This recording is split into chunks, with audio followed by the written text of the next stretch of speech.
Okay. Now that we've kind of, let's get back to this.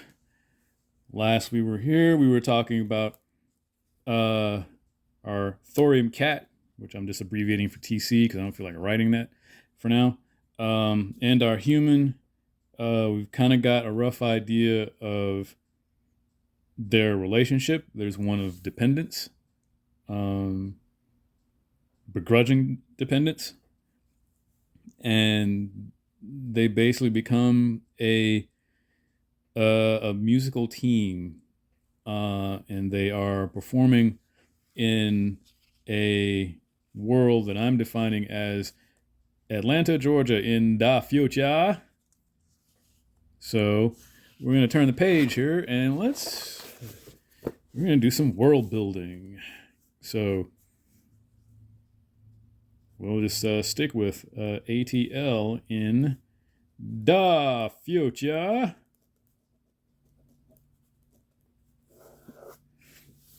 Okay, so ATL in the future.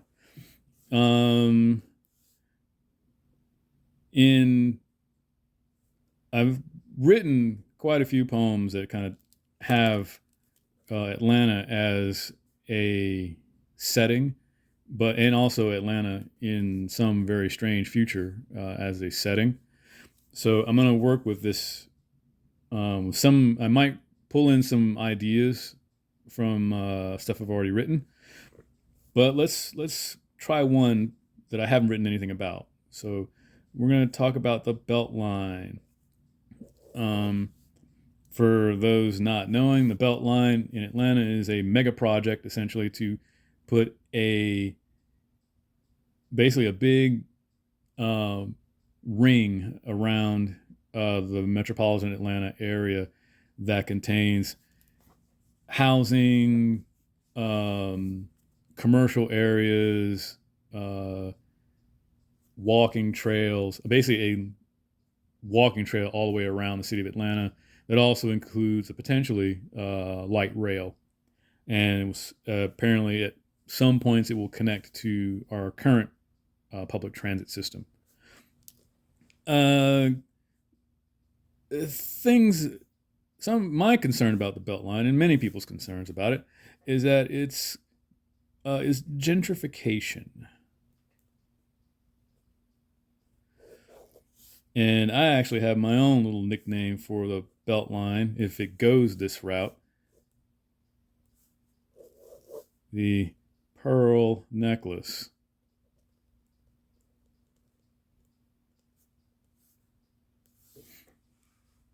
So I don't mean that in a positive way. Anybody who's curious about that term and doesn't know what it means, look it up.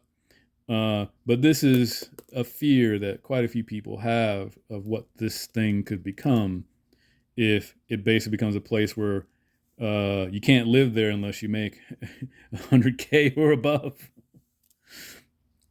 Um, so, um, well, let's assume we go with this route. Let's assume it becomes the pearl necklace.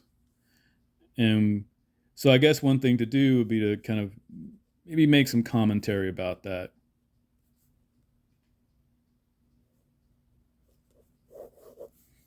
Um, and have these two characters busking in this area.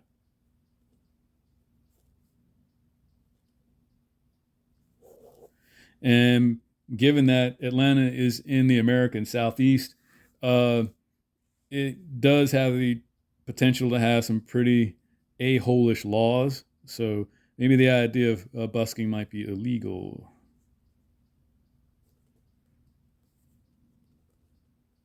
or at least a public nuisance.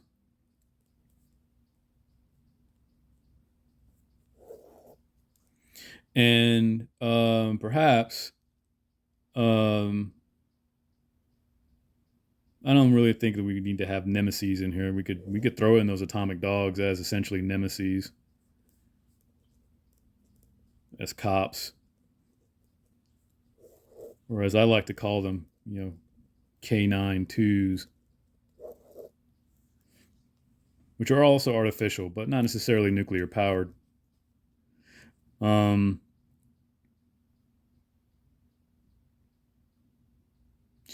So, again, there has to be a purpose to this relationship, but it need not be anything really complicated. I think the idea that they earn something from doing this, uh, yeah, they earn something.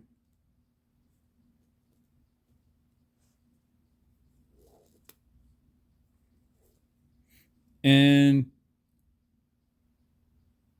there may be, the way they earn it may be different in this future time because there is a different economy.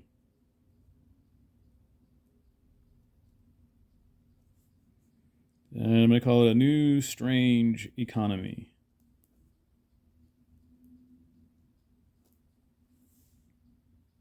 We currently have an economy that is, uh, yeah, there's a market. The thing that people focus on now is our attention based economy. And the question is always whose attention? Currently,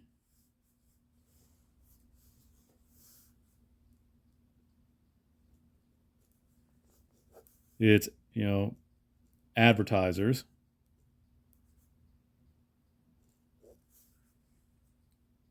But who might it be in the future?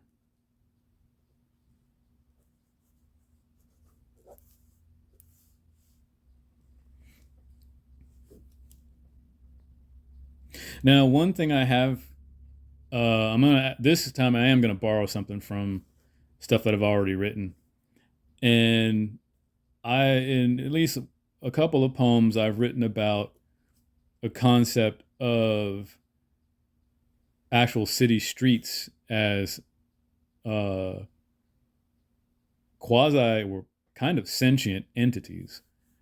So let's say sentient streets. And I have a term I use for them now, which is the more than streets. So the idea is the world that I'm gonna try to build, it's going to take place in a future version of Atlanta, um, where this current project, the Beltline, has become something kind of well past bourgeois and is into something that's quite gentrified.